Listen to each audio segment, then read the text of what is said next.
다 같이 신앙 고백하도록 하겠습니다. 나는 전능하신 아버지 하나님 천지의 창조주를 믿습니다. 나는 그의 유일하신 아들 우리 주 예수 그리스도를 믿습니다. 그는 성령으로 잉태되어 동정녀 마리아에게서 나시고 본디오 빌라도에게 고난을 받아 십자가에 못 박혀 죽으시고 장사된 지 사흘 만에 죽은 자 가운데서 다시 살아나셨으며 하늘에 오르시어 전능하신 아버지 하나님 우편에 앉아 계시다가 거기로부터 살아있는 자와 죽은 자를 심판하려 오십니다. 나는 성령을 믿으며 거룩한 공교회와 성도의 교제와 죄를 용서받는 것과 몸의 부활과 영생을 믿습니다. 아멘. 이 시간 함께 찬양하겠습니다. 찬송가 64장.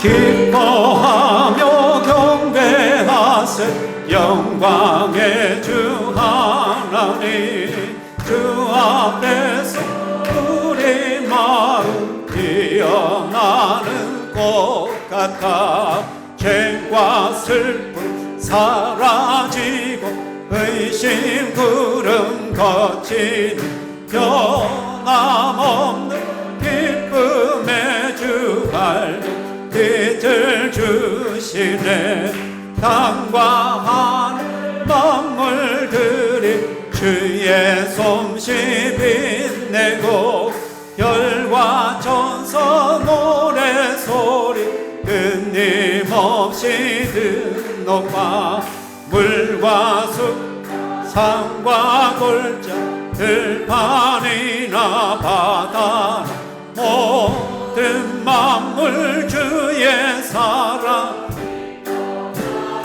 하여라 우리 주는 사랑이요 복의 근원이시니 삶이 깊고 샘이 되어 바다처럼 넘치네 아버지의 사랑 안에 우리 모두 형제는 서로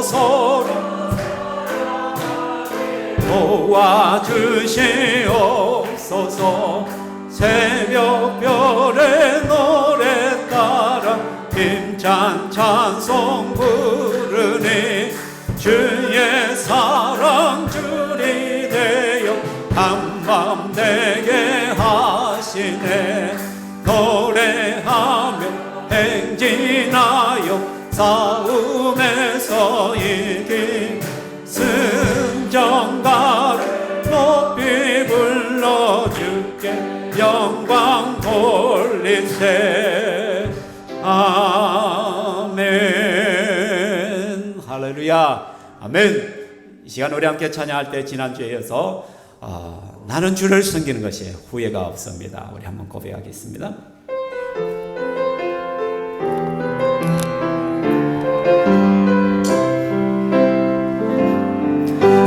나의 평생에 가장 복된 일은 내가 예수님을 만난 것이라 나의 평생에 가장 잘한 일은 내가 예수님을 주로 섬긴 것이라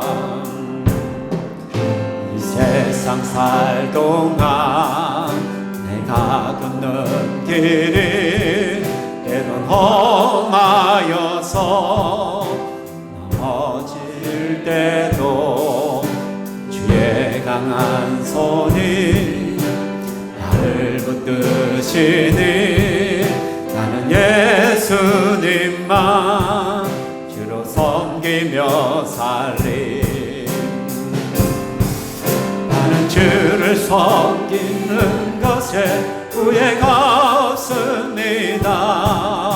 내가 걸어온 모든 시간 다 주의 은혜니 내가 걸어갈 모든 날도 주만 섬기며 살리 오직 예수 이름 부르며 살아가리라. 이것이 나의 감정이요, 이것이 나의 간증이요, 이것이 나의 찬송일세. 나 사는 동안 끊임없이 그 주를 찬송하리. 이것이 나의 감정이요, 이것이 나의 간증이요, 이것이 나의 찬송일세. 나 사는 동안 끊임없이 찬송하리로다.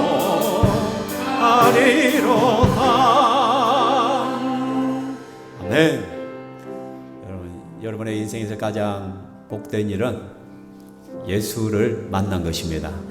맞습니까? 여러분의 인생에서 가장 잘한 일은 주를 섬긴 것입니다.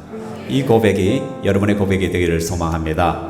이 시간에 예수 때문에 우리는 행복하고 예수 때문에 살아갈 이유가 있습니다. 예수 안에 소망이 있습니다. 우리 이 시간에 한번 찬양하겠습니다.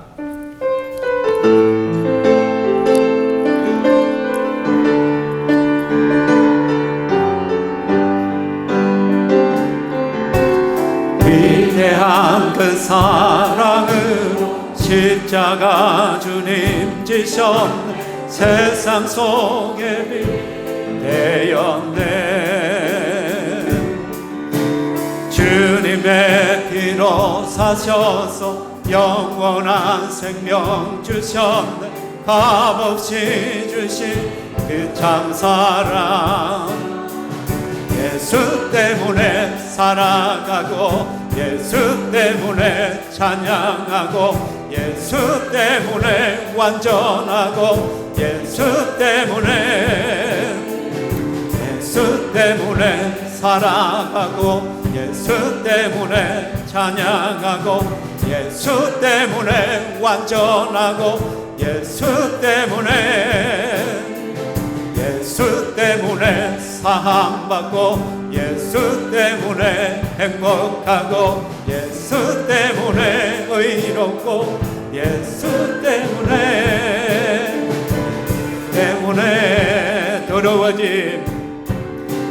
더러워진 많은 죄를 그 피로 대속하셨네. 오늘도 승리 주셨네.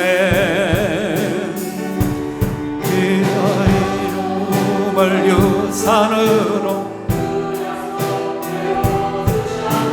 날마다 함께 하시네. 예수 때문에 살아가고 예수 때문에 찬양하고 예수 때문에 완전하고 예수 때문에 살아가고 예수 때문에 찬양하고 예수 때문에 완전하고 예수 때문에 사랑받고 예수 때문에 행복하고 예수 때문에 의롭고 예수 때문에 그렇습니까? 그렇다면 우리가 예수 그리스도를 이 시간 우리 임내성으로 온전히 높이며 찬양해 나가기를 원합니다. 예수 그리스도 하나님의 아들, 우리 함께 찬양하겠습니다. 일어서서 예수님을 찬양합니다.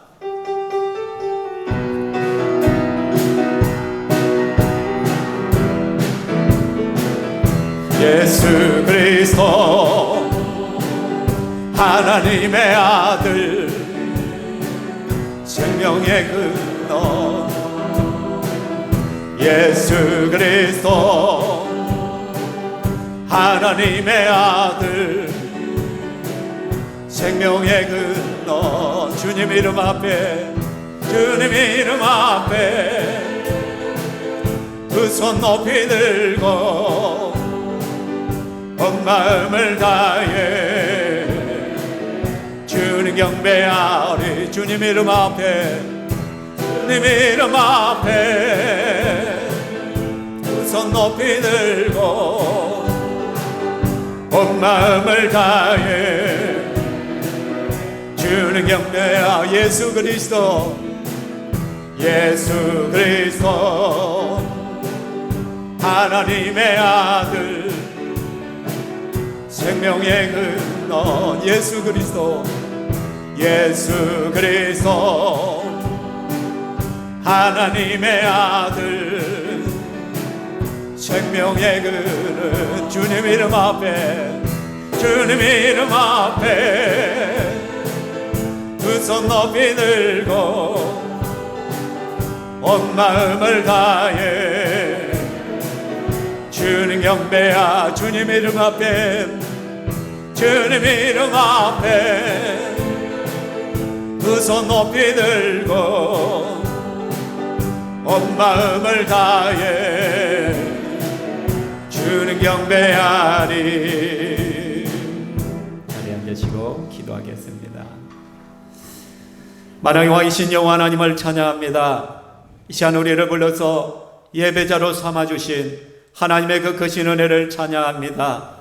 죄와 허물 가운데 죽었었고 주님을 알지 못하고 세상살이에 힘들고 고난과 아픔과 눈물 속에 살다가 의지할 것 없어 낙심하던 인생들이 예수 그리스도를 알고 믿음으로 말미암아 우리 주님을 나의 하나님이요 나의 아버지라 고백할 수 있고 하나님의 자녀의 특권을 얻어서 이 시간 하나님 앞에 예배자로 설 수 있는 복이 우리에게 있게 하여 주심을 너무나도 감사드립니다. 이 자리에 함께한 한 사람 한 사람마다 하나님께서 기억하여 주시옵소서. 저들의 눈물과 저들의 아픔과 저들의 형편을 아시는 주님 친히 찾아가시어서 위로하시고 어루만지시고 회복하시고 치유하여 주시옵소서. 비록 우리는 연약하고 부족하고 늘 하나님 마음을 아프게 하는 죄인들이오나 이 시간 주님 앞에서 다시 한번 죄 용서함을 받고 하나님의 크신 은혜로 덧입기를 소망하오니 주여 붙들어 주시옵소서. 우리 한 사람 한 사람이 주님을 독도 갈망하며 주님을 온전히 예배하고자 합니다. 악한 사단의 권세들 일절 틈타지 못하도록 지켜보아여 주시고 모든 심령이 성령의 인도하심을 따라 하나님 말씀 앞에 집중하게 하여 주시옵소서.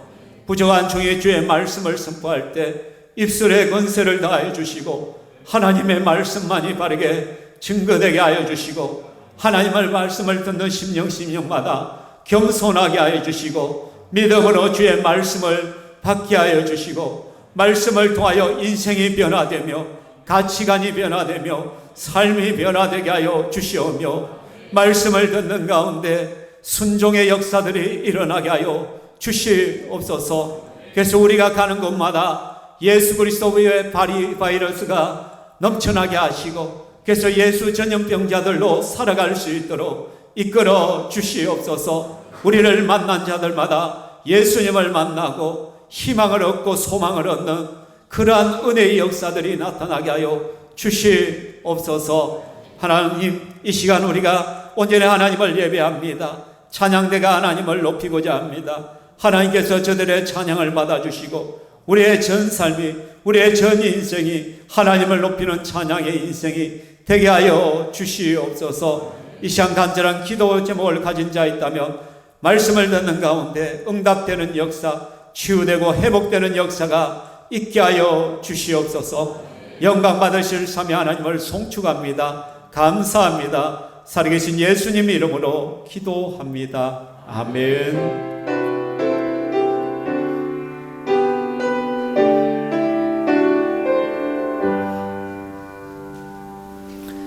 아멘. 하나님의 말씀 보도록 하겠습니다. 하나님 말씀 사도행전 24장 1절에서 9절.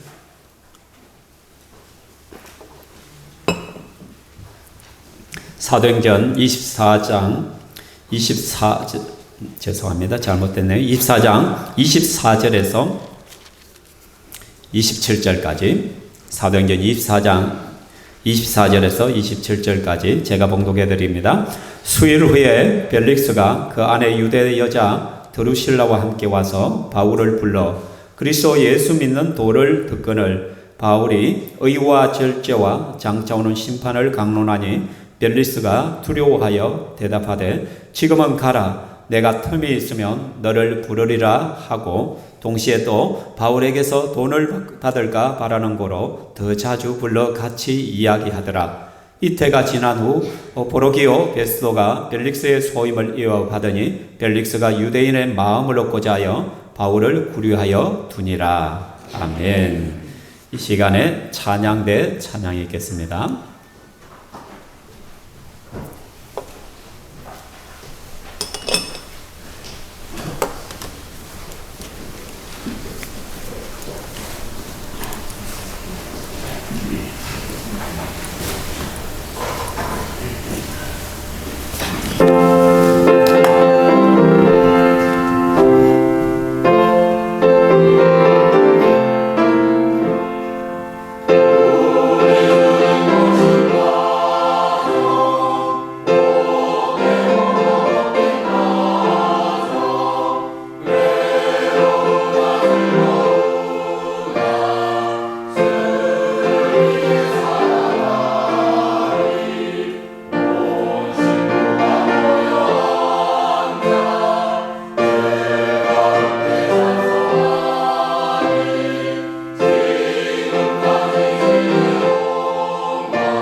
아멘. 하나님께 영광의 박수를 드리겠습니다. 이 시간에는 평신도 세미나 수료 간 적이 있습니다. 평신도 세미나 순천 강남중앙교회 다녀오신 우리 김영애 목자님 올라오시기를 바랍니다. 그래서 김영애 목자님 예매 목장이 예매 목장 맞죠?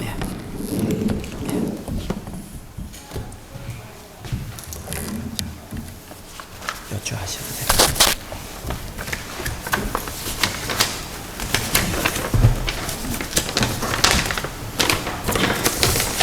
반갑습니다. 저는 예멘 목장 김영애 목자입니다. 먼저 순천 강남중앙교회 평신도 세미나를 다녀올 수 있게 해주시고 귀한 성도님들 앞에서 간증할 수 있는 기회를 주신 하나님께 감사드립니다. 평신도 세미나에 등록된 이후로 왠지 계속 두렵고 떨림이 있었습니다. 순천 강남중앙교회에 도착하고 사진 촬영을 기다리는 시간에도 그러했습니다. 그러나 점심 식사 후 환영식에서 심평교회 대표로 강봉균 집사님의 차분하고 똑 부러진 소개를 하는 모습을 보면서 차츰 마음의 안정이 찾아왔습니다. 그리고 매 순간 하나님이 채우시는 풍성한 은혜들로 행복했습니다. 먼저 최경학 목사님의 강의를 들으면서 참 많은 감동을 받았습니다. 목사님이 부임하시고 가정교회로 전환했던 과정을 쭉 말씀해 주셨는데 처음에 장로님들과의 갈등, 어려움, 심지어 우울증까지 겹쳐 무척 힘든 시간을 겪었으나 끝내 인내하며 가정교회를 전환할 수 있었다는 간정에 많은 눈물이 났습니다. 그리고 동기 목사님, 수석 부목사님과의 오랜 동력, 장로님, 부교역자들과 형님, 아우님으로 부르신다는 것에 은혜가 되고 특이하게 느껴졌습니다. 그리고 5분의 간정을 듣게 되었는데 그중 가장 기억에 남는 간정은 의사 부부로 목장을 섬기고 계신 장진아 목녀님의 간정이었습니다. 목장 사역을 하면서 목원들이 목자 목녀가 VIP만 소중히 여기고 목원들에게는 관심이 없다 오해하고 너무 심한 비난으로 인해 감당할 수 없는 모욕과 상처, 아픔, 고통으로 하루하루를 참고 견뎌왔는데 갑작스런 목사님의 교통사고로 인해 머리를 3번이나 수술해야 하는 큰 위기가 있었다 했습니다. 그런데 바로 그때 그렇게 힘들게 하던 목원들이 매일 병원에 찾아와 위로해주고 기도해 주셨다 합니다. 그 후 목자님이 차츰차츰 회복되어 후유증 하나 없이 깨끗하게 회복되었고 목장에도 큰 은혜가 임했다는 간정, 참으로 은혜가 되었습니다. 목자 목녀로 섬길 때 많은 오해와 비난을 받고 낙심이 되고 실망할 수도 있겠지만 끝까지 참고 목장을 섬기고 영혼 구원하여 제자 삼는 일에 최선을 다할 때 하나님께서 때가 되면 다 회복시켜 주시고 열매도 주신다는 것입니다. 그리고 저는 간정을 들으면서 저 자신을 돌아보았습니다. 나는 내 말 한마디 한마디로 남에게 어떤 상처를 주었을까? 내가 저런 고통을 받았다면 끝까지 이겨낼 수 있었을까? 우리는 아무 생각 없이 말을 함부로 할 때가 많지 않습니까? 그래서 그런지 저는 제 안에도 그런 모습이 많은 것을 깨닫고 많이 울었습니다. 그리고 서로를 위로하고 따뜻한 말로 목장 식구들을 격려하고 더 잘 섬겨야 되겠다는 결심을 했습니다. 목장 탐방도 많은 은혜가 있었습니다. 목원 집에서 함께 식사를 하고 찬양과 나눔의 시간을 가졌습니다. 제가 탐방한 목장은 젊은 분이 많았는데 그래서인지 나눔이 매우 활기 있고 풍성했습니다. 무엇보다도 VIP에 대해 깊이 고민하는 모습에 큰 도전이 되었습니다. 그들은 VIP를 만나기 위해 등산, 낚시, 소풍, 각자의 취향에 따라 맞는 다양한 계획들을 세워 VIP의 만남을 섬김을 가지고 때가 되면 목장으로 초청하겠다는 실제적인 나눔이 큰 은혜가 되었습니다. 얼마나 풍성한 나눔이었던지 마침이 11시쯤 되었습니다. 그래서 목녀님과 집으로 돌아왔는데 목녀님은 그 길로 교회 가야 한다며 했습니다. 교회 자기가 맡은 공간을 청소해야 하는데 시간이 없어 지금 갔다 와야 한다며 그 길로 가서는 12시가 넘어 들어오시는 헌신의 모습에 큰 감동을 받았습니다. 목녀님은 교회 청소뿐 아니라 주차 안내, 식사 봉사 등 참 많은 것으로 교회를 섬기고 있었습니다. 그것은 그분뿐 아니라 온 교회 성도들의 모습이었습니다. 맡은 일에 최선을 다하고 간식 하나하나를 내놔도 정성스럽게 아예 작품을 만들어 내어놓았습니다. 그러한 그들의 섬김을 보면서 왜 우리가 평생을 다녀와야 하는지를 다시 한번 깨달았습니다.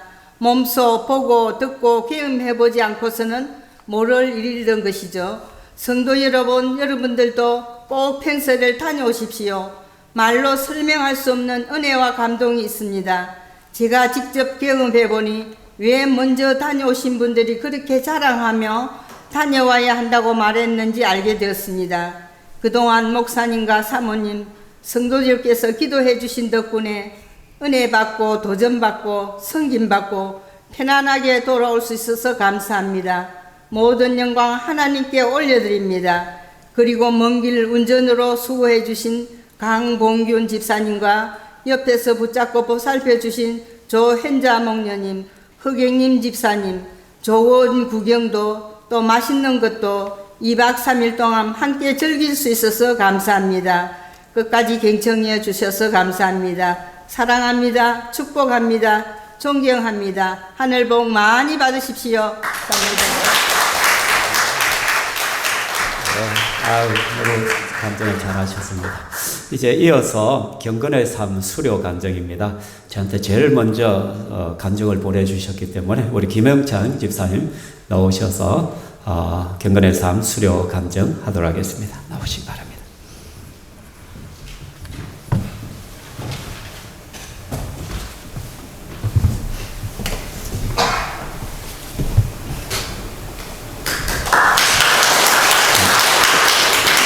네, 반갑습니다. 저는 모스크바 목장 목원 김현창입니다. 삶 공부를 화요일, 목요일, 평일에 하신다는 목사님이 강구를 하셨을 때 저는 마음속으로 참 자유함을 얻었습니다. 왜냐하면 제가 일을 평일 저녁 8시부터 10시 사이에는 부산에 없을 때가 많습니다. 삶 공부를 하지 못할 거라 생각했기 때문입니다. 그런데 목사님께서 새벽 기도와 주일 예배 때마다 삶 공부를 강구하시며 마음에 부담이 되었습니다. 생명의 삶을 받았으니까 패스, 경건의 삶을 이번에 받아야 한다는 마음속 울림이 있어서 경건의 삶을 위해 기도하고 있던 중 주간 일이 없어가지고 수요일 예배를 참석하고 수요일 예배를 드리고 돌아가는 길에 경건의 삶을 신청하라는 마음속에 울림이 있었습니다. 그래서 하나님, 저는 환경을 잘 아시잖아요. 저는 못합니다. 그때 하나님께서 내가 있잖아 하는 음성에 순종하며 경건의 삶을 신청하게 되었습니다. 신청할 때 목사님께서도 가능하겠냐고 물어보시는데 저는 별 다른 대답을 하지 않았습니다. 해보겠습니다. 순종했을 때 하나님께서 내 환경을 조금씩 바꿔주시는데 참 감사하였습니다. 아침 배송을 마치고 돌아와 주중 한 번의 경건의 삶을 하는 것이지만 13주 동안 정말 힘들었습니다. 숙제를 하기 위해 새벽에 일을 마치고 몇 시간 잠을 못 자고 짬짬이 숙제를 하기도 하고 새벽 기도 시간에 교회에 와서 숙제를 하기도 했고 점점 지쳐가는 몸으로 목요일에 한꺼번에 다 했을 때 삶 공부 2시간 전에 숙제를 마칠 때도 있었습니다. 정말 힘은 들었지만 경건의 삶을 한 주 한 주 할 때마다 묵상과 교육 내용이 내 삶을 통해 하나님께서 터치하시는데 그동안 나는 하나님을 잘 안다고 자부했던 나의 모습이 엉망이었던 삶들을 깨달았고 회개하게 되었습니다. 습관적인 제 속에 살고 있는 내 모습이 정말 부끄럽더라고요. 제일 많이 내 삶을 터치한 부분은 고백 훈련 중 용서하기입니다. 다른 교육들도 정말 최고였지만 용서하기는 20년 전 청년 시절에 섬기던 교회에서 불화가 생겨 교회 내에 있던 성교원이 문을 닫게 되었고 청년들도 뿔뿔이 흩어지게 되어서 목사님을 신뢰하지 못하게 했던 장본인들을 하나님 앞에서 용서하기로 하고 기도하던 중에 평세를 통해 정말 그들을 용서하겠다고 결심과 결단을 했을 때 내 마음의 짐을 주님께서 내려놓았다고 할까요? 정말 자유함을 느꼈습니다. 그리고 어려운 환경 속에서도 순종하니 주님께서 내 앞길을 먼저 해결해 주심에 먼저 그의 나라와 그의 의를 구하라 하는 말씀이 이해가 되었습니다. 경삼을 통해 하나님께서 내 삶을 만져주심을 경험하니 은혜가 더욱 컸습니다. 주변 사람들에게 경건의 삶을 꼭 해보라고 권유하고 싶습니다. 그동안 경건의 삶을 준비하시고 수고하신 박은환 목사님께 감사를 드립니다. 그리고 각자의 어려움 속에서 포기하지 않고 끝까지 경건의 삶을 수료하신 모든 분들에게도 감사를 드립니다. 하늘 복 많이 받으십시오. 감사합니다.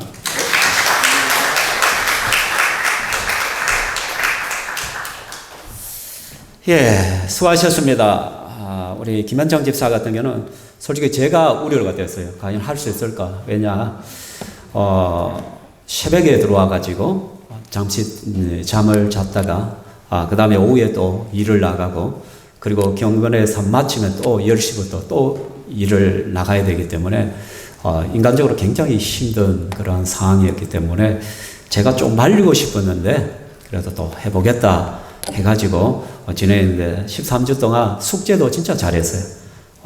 첨부까지 붙여가지고 뒷장에 하나씩 붙여가지고 그래 철저하게 솔직히 상을 줄려 했는데 저 주기 시작하면 다 줘야 될 것 같아서 그래서 못 줬습니다. 아쉽게. 그 외에도 정말 열심히 다들 하셨는데, 또 우리 윤종철 집사님 같은 경우도, 목자님 같은 경우도 정말 힘든 과정에 있어서 시간을 내어서 해주셨고요. 그래서 이번에 경건의 삶에 임해주신 분들에게 저는 정말로 감사를 드립니다. 계속해서 이제 매주마다 밀려 있습니다. 지금 생명의 삶, 평세, 경건의 삶, 그래서 매주마다 2사람씩 아마 그 정도로 체크해서 올리도록 하겠습니다. 그래서 여러분 주일 예배가 참 은혜의 시간이 될 것입니다. 제가 천안아산 제자교회 갔을 때 3시간에 완전 넘어갈 뻔했는데, 그때 간증이 굉장히 많았거든요. 우리 교회도 이제 간증이 조금씩 늘어나니까 제가 너무너무 행복한 것 같습니다. 그죠? 설교만 듣는 것보다 또 성도들의 간증이 있으니까 훨씬 좋잖아요. 그죠? 또 아마 속에는 목사님도 설교를 얼마나 할 것인가 또 그렇게 할 텐데 염려 마시기 바랍니다. 이제 하나님 말씀을 같이 한번 나누도록 하겠습니다. 이제 벌써 5월인데 더워지기 시작합니다. 특히 저희 목양실 같은 경우는 굉장히 더운 곳이거든요. 오래된 건물이 되다 보니까 막 3층에 있으면 낮에 되면 후끈거리기 시작해요. 그래서 한 번씩 에어컨을 틀어야 되고, 또 지금은 선풍기로 좀 사용하고 있는데 그만큼 더워요. 제가 벌써 더워지는 걸 보면서 이번 여름 또 얼마나 더울 것인가 상상이 됩니다. 조금씩 염려가 되기도 하고. 그렇지만 여러분, 이런 여름철에 꼭 필요한 것이 뭐예요? 에어컨이고 또 뭐 선풍기 그런 게 반드시 있어야 되잖아요. 우리 몸에 나온 그 열기들을 식혀내야 되니까, 그죠? 그런데 내 속에 올라오는 열기는 뭘로 여러분 식힐 수가 있겠어요? 예? 여러분, 내 몸에 내 안에서부터 막 열기가 올라오고 막 목이 타고 목마를 때 우리에게 가장 소망되는 거 뭔가 있잖아요. 그게 뭐예요? 그죠? 얼음 냉수인 거예요. 시원한 얼음 냉수 안 하면 이전에 그 가을에 보면 가을이 아니죠. 봄내 보면은 그 보리추수 하잖아요. 보리추수 하고 나면 목이 얼마나 따가운지 몰라요. 온 몸이 따갑고. 근데 그때 딱 얼음 냉수 한 그릇이면 그냥 시원해져. 요즘 시대에는 뭐예요? 얼어 죽어도 아이스 아메리카. 그죠? 아이스 아메리카. 그죠? 우리 황종성 목자님 어디 계십니까? 맞죠? 저한테 맨날 말, 목사님, 전도하러 가가지고요, 전도지 팍 돌리고요, 그리고 딱 돌아오면서 아이스 아메리카를 한 잔 딱 마시면 얼마나 행복한 줄 몰라요. 제가 늘 말씀하거든요. 아가 행복이에요. 그죠? 목이 탈 때, 이 아이스 아메리카 한 잔 시원한 것 같아요. 저는 그런데 따뜻한 걸 좋아합니다. 사랑하는 성도 여러분, 사람도 마찬가지인 것 같아요. 우리 주위에는 주위 사람의 마음을 좀 시원하게 해주는 아이스 아메리카와 같은, 카누와 같은, 또는 얼음 냉수와 같은 그런 사람들이 있죠. 그죠? 그런 사람 곁에는 사람이 모여들어요. 함께 하고 싶어요. 시간을 같이 나누고 싶어요. 그죠? 대표적인 분이 누구예요? 우리 주 예수님이시잖아요. 예수님께서 내가 주는 물을 마시는 자는 영원히 목마르지 아니하리니 내가 주는 물은 그 속에서 영생하도록 솟아나는 샘물이 되리라 라고 말씀합니다. 우리 주님이 주시는 생수는 정말 우리의 영혼을 시원하게 해주죠. 그죠? 근데 여러분, 우리 마음을 시원하게 해주는 사람이 있는 반면에 우리를 열불나게 하는 사람들이 있어요. 막 속에서 끌어오고 막 분노를 일으키는 막 열을 내게 하는 그런 사람들이 있죠. 누구예요? 남편? 직장 상사? 혹시 목사가 여러분 열불나게 하지 않습니까? 자꾸 막 훈련하다가 뭐 하라고 뭐 귀찮게 하고. 어쨌든 우리의 인생을 열불나게 하는 사람들이 있어요. 여러분, 이런 사람들의 특징이 뭐예요? 자기 중심이에요. 자기 중심. 자기밖에 몰라요. 항상 자기 중심으로 말하고 자기 중심으로 행동하고 자기의 욕망과 이득을 위해서는 남에게도 피해를 입혀요. 그리고 자기에게 이득되는 건 다 빨아들여요. 이러한 사람의 인생을 뭐라고 하냐면 배수구 인생이라는 거예요. 배수구는 그냥 싹 빨아들이지 않아요. 그렇죠?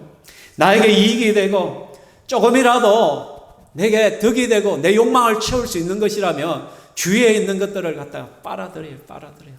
때로는 주위 사람들을 망쳐버리죠. 괴롭히죠. 그들을 망가뜨려 가면서도 내 욕망을 채우고 내 이득을 채우가려는 그러한 배수구 인생과 같은 인생들이 이 땅에는 참 많이 있더란 것입니다. 이런 배수구와 같은 사람들 곁에는 사람이 있겠어요, 없겠어요? 자꾸 사라지겠죠. 점점 멀어지겠죠. 항상 이기적이고 자기 중심이고 자기밖에 모르고 자기 이득만 챙기고 자기 욕망만 챙기고 자기 하고 싶은 대로만 하려는 그런 사람을 누가 좋아하겠어요? 그렇다면 여러분은 어떤 사람이에요? 누군가에게 정말 시원한 냉수와 같은 얼음 냉수와 같은 사람인지 아니면 배수구와 같은 사람인지 우리는 한번 돌아볼 수 있기를 소망합니다. 그런데 오늘 본문에 나타나는 유대 총독 벨릭스는요, 철저하게 그 인생 자체가 배수구 인생이었어요. 원래 오늘날 벨릭스 총독은요, 지금 유대 총독으로 했지만 원래는 노예 출신이에요. 황족을 섬기던 왕가에서 있던 그 노예 출신이에요. 그런데 그가 노예로부터 해방될 수 있었던 것이 뭐냐? 그의 형 팔라스라는 형이 있는데 이 사람이 로마 황제의 완전 척건이에요. 그러다 보니까 자기 남동생을 노예에서 해방시켜주고 또 형의 뼈로 인해서 지금 유대 총독으로까지 파견이 되어 있는 거예요. 무려 8년 정도 지금 유대에서 총독 생활을 하게 되었다는 것이죠. 근데 이 사람은요, 어떻게 보면 참 행운의 사나이지만은 그의 인생은 완전히 배수구 인생이었어요. 그의 성격은 굉장히 포악해요. 잔인해요. 그래서 제사장 요나단을 죽여요. 또 유대에 잠시 작은 폭동이 일어났을 때 엄청난 강압적인 폭력을 행사해서 그것을 진압하게 되어지거든요. 또 총독의 지위를 이용해서 주위에 좋은 것은 다 빨아들이는 거예요. 자기에게 이득이 되는 것은 다 빨아들여요. 그래서 법도 어겨요. 이 사람 앞에는 법도 필요 없어요. 자기가 총독이니까 남들을 괴롭히면서 빨아들이는 거예요. 그리고 수많은 뇌물을 받아들입니다. 심지어는요, 도둑대로부터도 뇌물을 받아요. 아니, 도둑을 잡아야 될 총독이 도둑에게 뇌물을 받고 그다음 방치하기도 하고요. 또 종교 지도자 유대에 있는 대제사장들로부터 장로들로부터 정치 지도자들로부터 수많은 뇌물을 또 받아들인 거예요. 그리고 자기의 아내, 지금 셋째 아내거든요. 드루실라라는 여인은 원래 남의 아내였어요. 근데 강제로 이혼시키고 빼앗아온 거예요. 이게 세 번째 아내인 거예요. 자, 이런 사람 여러분 가까이 하고 싶어요? 완전히 배수구 인생이잖아요. 그렇죠? 근데 오늘 본문에는 배수구 인생의 모습이 더 적나라하게 나타나고 있습니다. 지난주에 살펴봤듯이 바울은 총독 벨리스의 재판정에서 자기를 변론해야 되잖아요. 저 유대로서 온 사람들이 이게 종교 지도자들이 거짓으로 고발을 하잖아요. 저 사람은 전염병자다. 사람들을 소요시키고 막 반란을 일으키는 반란꾼이다. 그리고 이단의 괴수다. 이단의 우두머리다. 그리고 성전을 더럽힌 사람이다. 한마디로 죽여야 될 사람이다. 그러나 바울은 아주 침착하게 자기의 삶을 변론합니다. 그 변론 앞에서 아무도 입을 못 열어요. 왜? 증인이 없으니까. 그렇게 세 가지로 고발을 했지만 아무도 바울의 그런 죄목에 대해서 증언을 해줄 사람이 없는 거예요. 그러니까 바울은 무죄죠. 죄인이 아닌 것이죠. 자, 이쯤 되면은 여러분, 유대 총독은 어떻게 해야 돼요? 바울에게 뭐를 내려야 돼요? 무죄 선고를 내려야 돼요. 방면을 해줘야 돼요. 그런데 오늘 지난주에 봤듯이 이 유대 총독 벨릭스는 어떻게 하냐면, 야, 재판 다음에 하자, 다음에.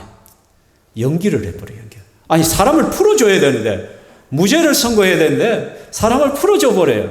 왜 그러냐 하면은, 그가 뭐 했기 때문에, 아까 누구한테 뇌물을 받아 먹었다 했더니, 대제사장들로부터, 정치 지도자들로부터 뇌물을 받아 먹은 거예요. 꿀리는 거 있는 거야, 꿀리는 거. 만약에 바울을 갖다가 지금 무죄 방면을 해버리면, 그 사람들의 체면이 완전히 깎이는 거예요, 지금. 바울을 고발했던 그 사람들이. 그러니까 일부러 재판을 다시 연기해버려요. 다음에 다시 하겠다. 그렇게 하는 거예요. 이 모습이 바로 배수구 인생이에요. 자기의 체면, 자기의 이득, 자기의 유익을 위해서는 남이 어떻게 되든지. 여러분, 무려 2년 동안 지금 바울을 갖다가 구류시켜 놔버려요. 얼마나 황당한 거예요. 죄도 없는 사람을 2년 동안 잡아두는 거예요. 그리고 2년을 마치고 이제 벨릭스가 총독의 자리에서 쫓겨나요. 베스도가 이제 총독으로 오게 되거든요. 그렇다면 이제 그가 마지막으로 지금 처리해야 될 문제가 있어요. 바울을 처리하고 가야 돼요. 지금 이제는 가는 마당에 바울을 석방시켜도 되잖아요. 그죠? 그런데도 석방시키지 않아요. 왜? 유대인들에게 잘 보이기 위해서 마지막까지도. 베스고 인생이죠. 사랑하는 성도들, 그리고 오늘 본문에 보면은요, 그 사건이 있고 나서 또 이어지는 장면이에요. 그 유대 총독 벨릭스가요, 개인적으로 이제 바울을 불러들여요. 바울에게서, 왜냐하면 바울의 변론을 들으면서 뭔가 바울에게 심오한 것이 있다는 것을 깨달았거든요. 그래서 바울을 개인적으로 자기 아내 드루실라와 개인적으로 독대를 하는 거예요, 독대를. 그리고는 바울이 가르치는 그 복음에 대해서 듣기 시작했어요. 그리고 25절 말씀입니다. 같이 한번 읽어볼까요? 시작.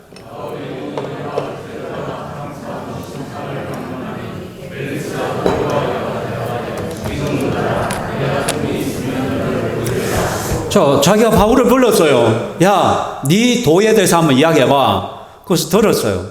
근데 바울이 특별히 뭐를 강조했냐면은, 의와 절제와 장차 오는 심판에 대해서 강론을 하는 거예요.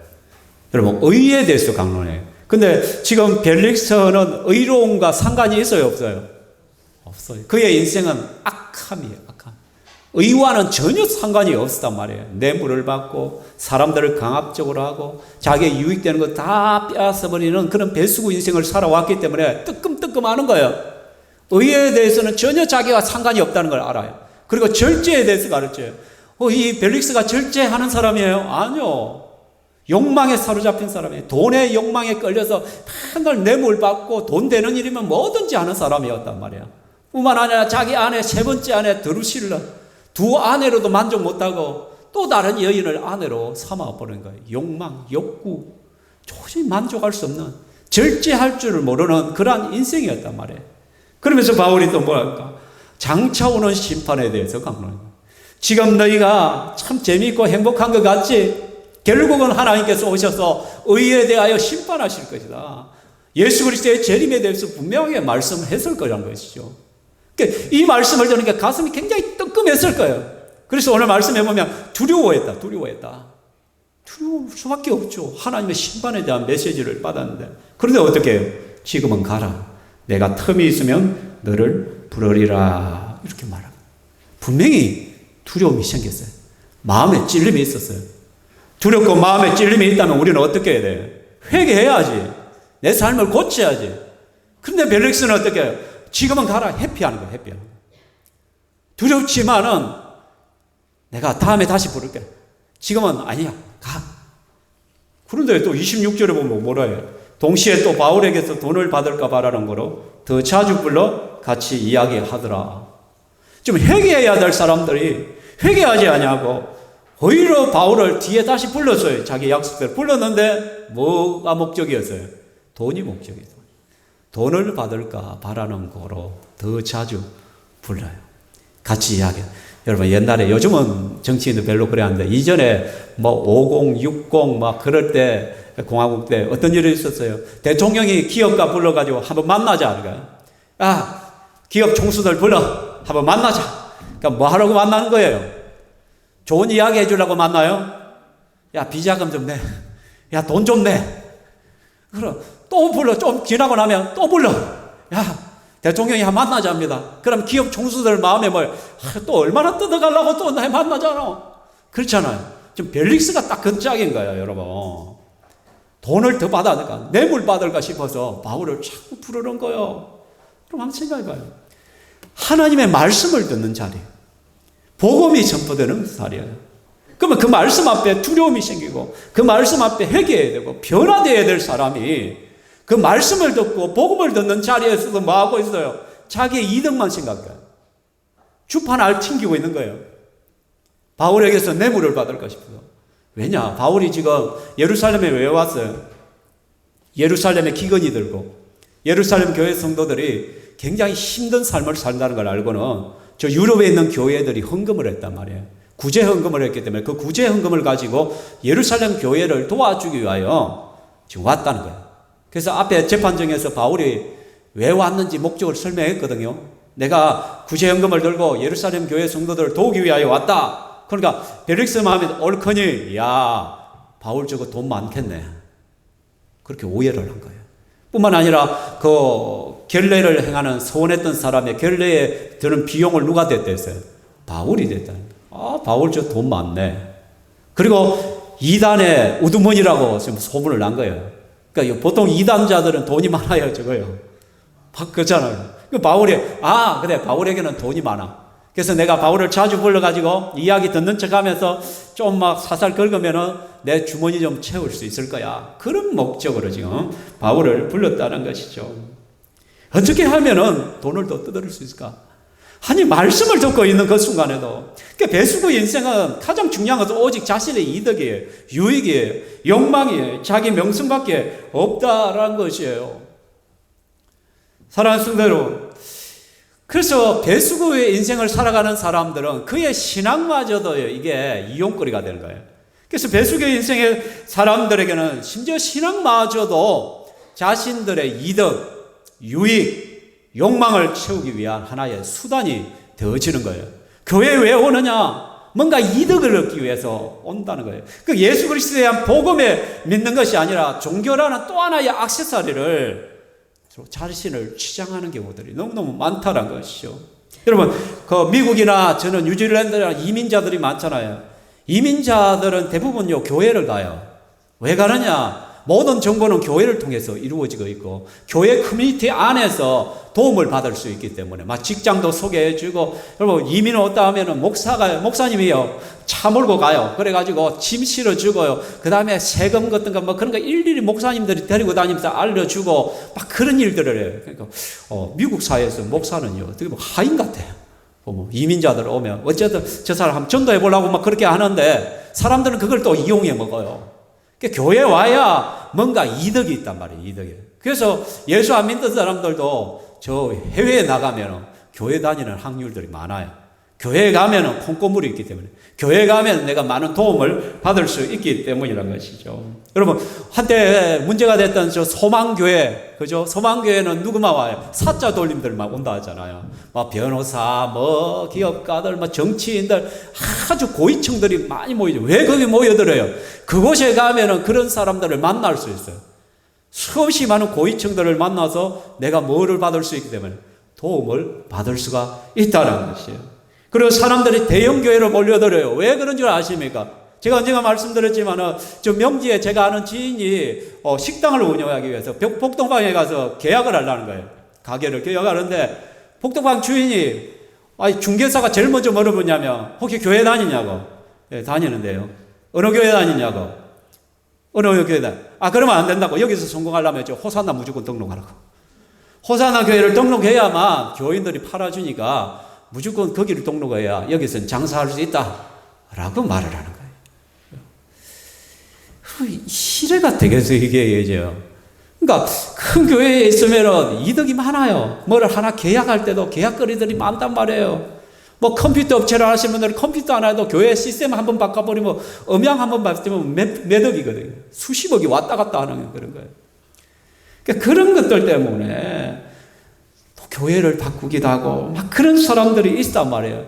그러니까 하나님 앞에 예배 들어오고 말씀을 들어왔는데도 불구하고 내 머릿속에는 자꾸 주판 안이 튕겨지기 시작하는 거예요.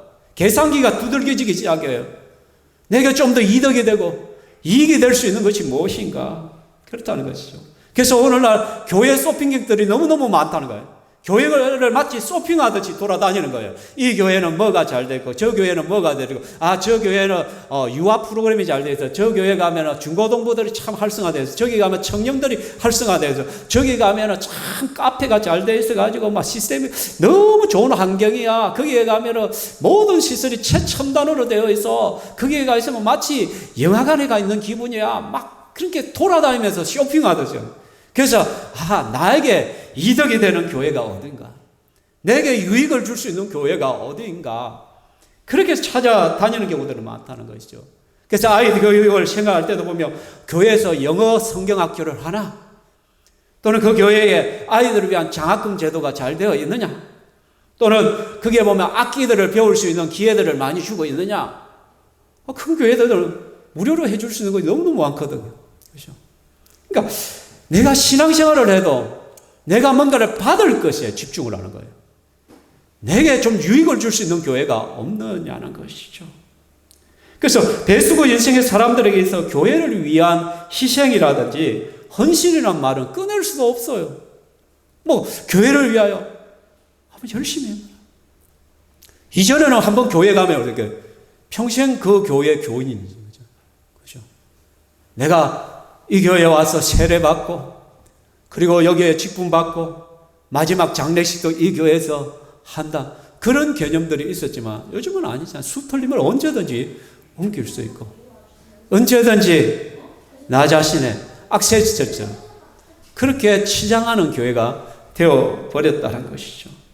이런 사람들이 바로 배수구 인생의 신앙인이란 것이죠. 무슨 말인지 이해가 되십니까?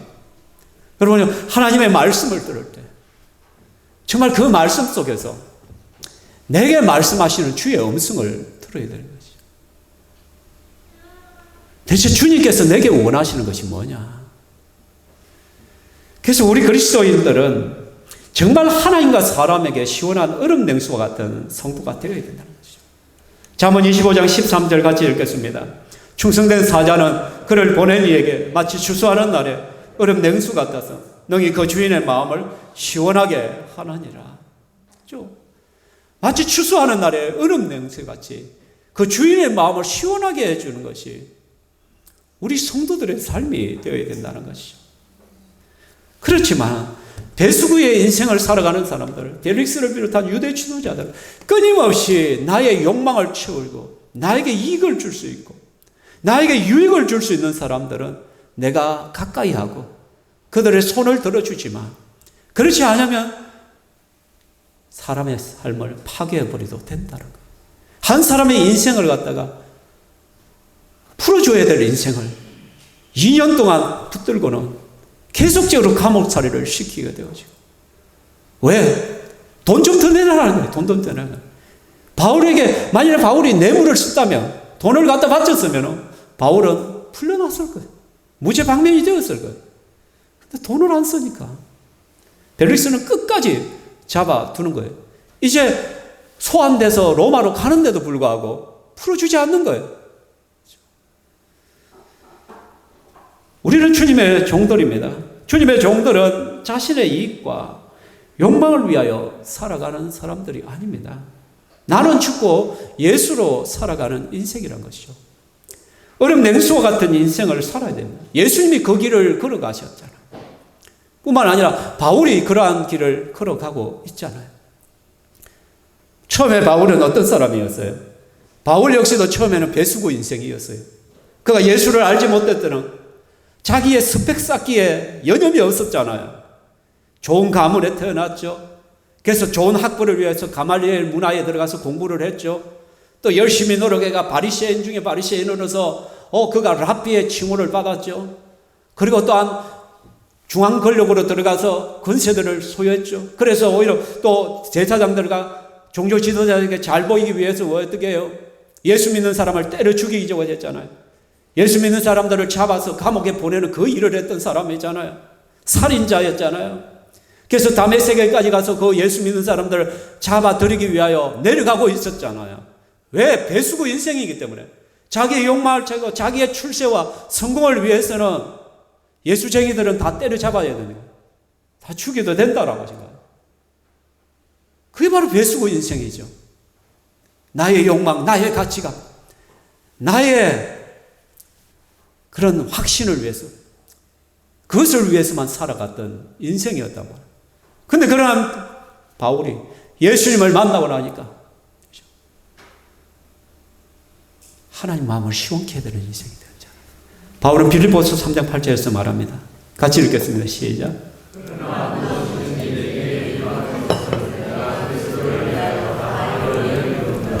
또한 모든 것을 해로 여기면 내 주 그리스도 예수를 아는 지식이 가장 고상하기 때문이라.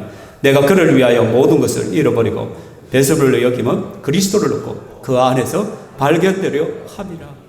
내게 모든 유익하던 것을 그리스도를 위하여 다 해로 여겼다. 배설물로 여겨버렸다는 것. 자기가 배수구 인생으로 살아갈 때 그렇게 빨아들였던 학벌, 그렇게 빨아들였던 부, 그렇게 빨아들였던 명예, 권세, 존경,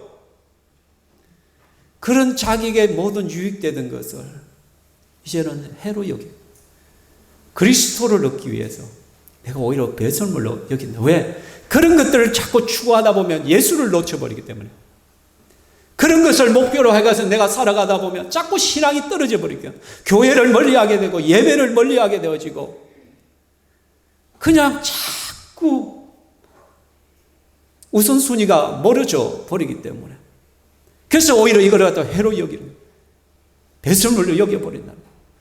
물론 우리가 지금 예수 믿는다고 해서 예수 믿는 우리들이 재산 다 버리라, 뭐든 포기하라, 그거 말하는 것이 아니잖아요. 삶의 우선순위, 방향성을 분명하게 잡아야 된다는 것이죠. 오늘 이 시간 설교를 들으면서도 여러분들이 취사 선택하잖아요. 아, 저 말씀은 내게 유익이 되고 저 말씀은 내게 이익이 돼. 아, 그래, 지금 저 들어봐. 에이, 저 말씀은 맨날 듣던 소리고 맨날 하다, 아이고, 뭐, 내하고는 상관없는 거 듣지 마, 그냥 앉았다 가면 되는 거야. 그게 배수구 인생이에요. 여러분, 정말 우리가 배수구 인생에서 벗어나서 정말 얼음 냉수와 같이 하나님과 주위 사람들을 시원하게 하는 삶을 살고자 한다면 우리는 날마다 하나님 말씀 앞에 나 자신을 세워야 돼. 말씀 앞에 나 자신을 세우고 말씀에 대한 믿음의 반응이 있어야 돼. 순종이 있어야 된단 말이에요. 그래서 말씀을 들을 때 변화가 있어야 됩니다. 제가 오후 예배 시간에 이 부분을 좀 더 이야기를 할 텐데, 오후 시간에 보겠지만 여러분 25장에 가면은 2년 후에 이제 베스도가 부임을 해왔어요. 그러면 유대 종교 지도자들이 다시 와가지고 2년 전에 고발했던 그거 그대로 다시 베스도에게 다시 고발을 해요. 바울을. 2년 동안 하나도 변화된 게 없어요. 바뀐 것이 없어요. 분명히 제사장들인데 1년에 제사를 수없이 들었을 텐데, 기도도 많이 했을 것이고 성경도 많이 읽었을 건데, 안식일마다. 그런데 그 예배가, 그 성경 읽기가, 그 기도가 2년 동안 그들을 하나도 변화시킨 것이 없단 말이에요. 우리 역시 마찬가지예요. 예수를 믿고 교회를 왔는데, 신앙생활을 하는데 몇 년이 지나도 10년이 지나도 여전히 변한 거지. 미워하는 것은 맨날 저 사람 미워하고, 시기 질투하는 사람 맨날 시기 질투하고, 막 화내고 분노하는 사람은 2년 전이나 똑같이 또 화내고 분노하고, 삐끼기를 잘하는 사람은 2년이 지나고 10년이 지나도 또 삐끼기를 잘해. 헌신하지 않는 사람은 늘 또 그 자리에서 그대로 머물러 있어. 이거예요. 말씀 앞에서 변화가 없고, 말씀 앞에서 회개가 없으니까 여전히 배수구 인생으로 살아가는 것이에요. 주님 마음을 시원하게 해드리고 싶고, 주위 사람들을 시원하게 해주고 싶고, 그들을 섬기고 예수를 전해야만, 그 예수를 만나야만 정말로 그 인생에 시원함이 있잖아요. 사랑하는 성도, 목자 목녀의 삶 속에서 마찬가지. 목자 식구들을 시원케 해줘야 되잖아요. 그렇죠?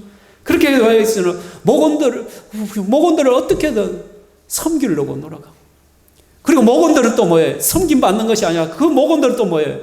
VIP들을 섬겨야 돼. 끊임없이 영혼군을 위하여, VIP들을 위하여 기도하고 나가고, 그 영혼을 시원케 하기 위한 발부동들이 우리 속에 있어야 되겠죠. 그것이 바로 우리가 나가야 될 방향성이잖아요. 말씀을 맺습니다. 사랑하는 성도 여러분, 여러분은 배수구의 인생을 살아가고 있지 않습니까? 우리는 좀 변화해야 됩니다. 좀 바뀌어야 됩니다.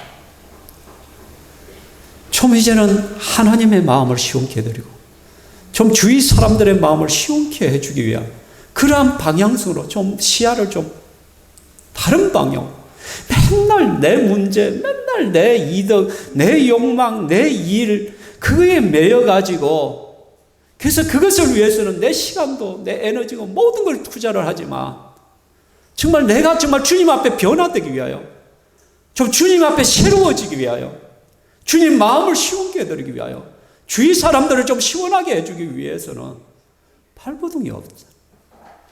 맨날 그 자리에 있다면 우리는 여전히 배수구 인생일 것입니다.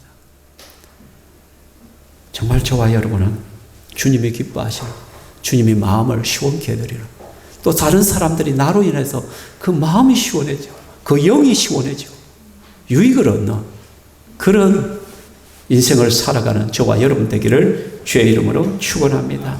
아멘. 이 시간 우리 함께 찬양하겠습니다. 주님 말씀하시면 우리 찬양하겠습니다.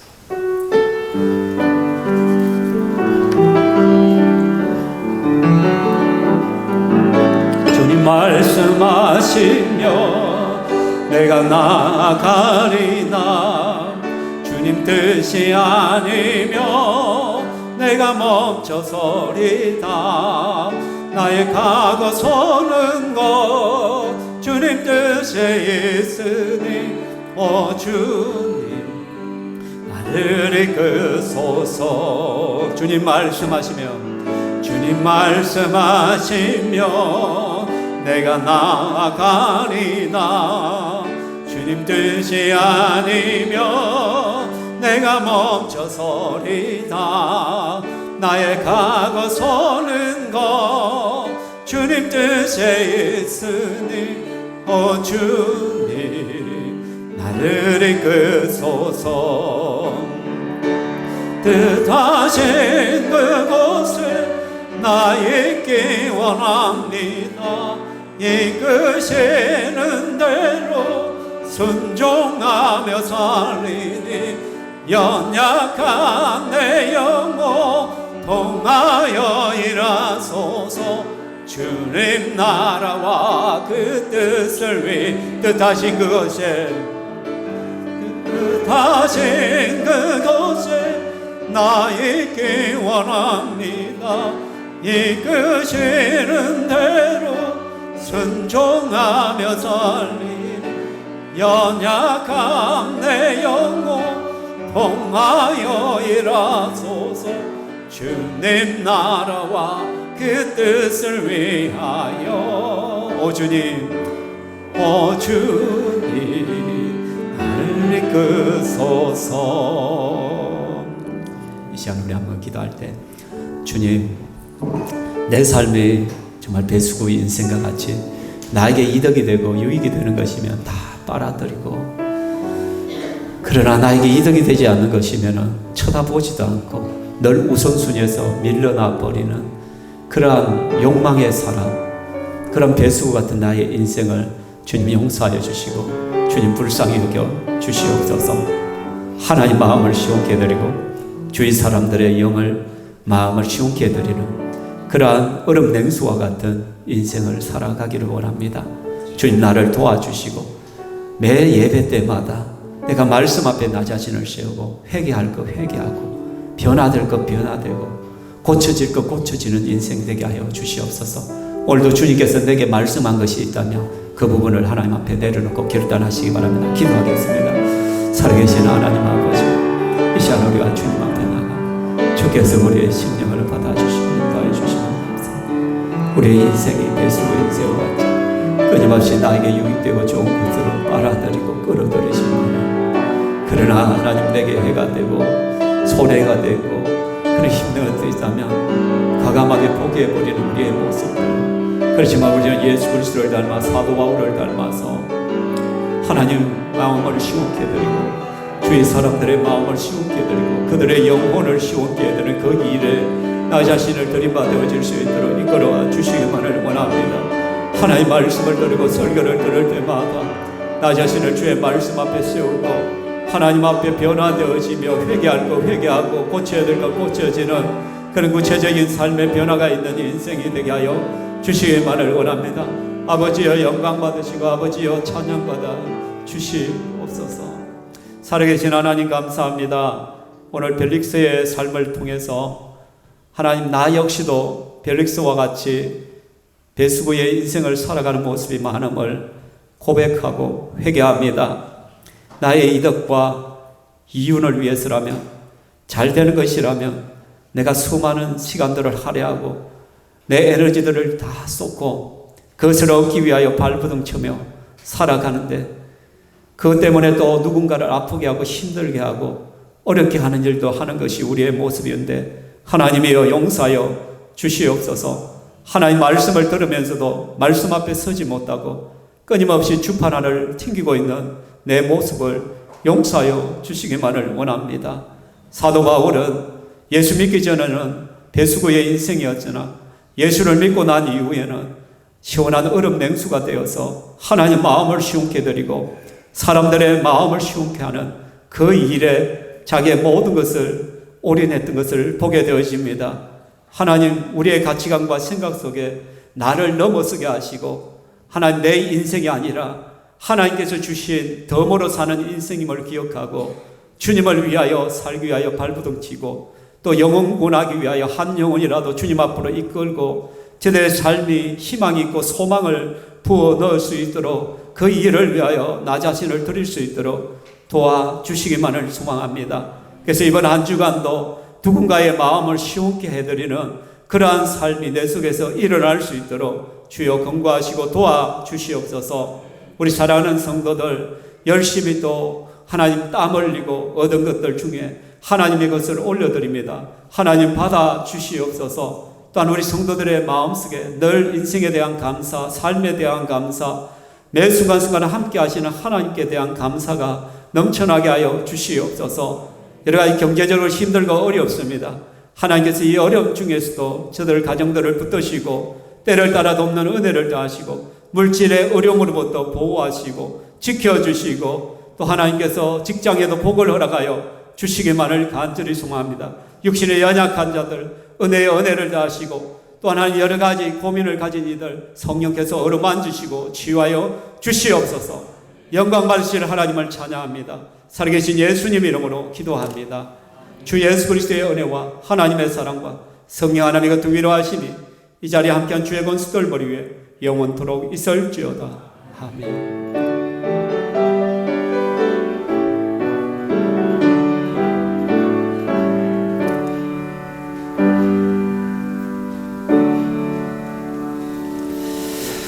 하나님께 영광의 박수 올려드리겠습니다.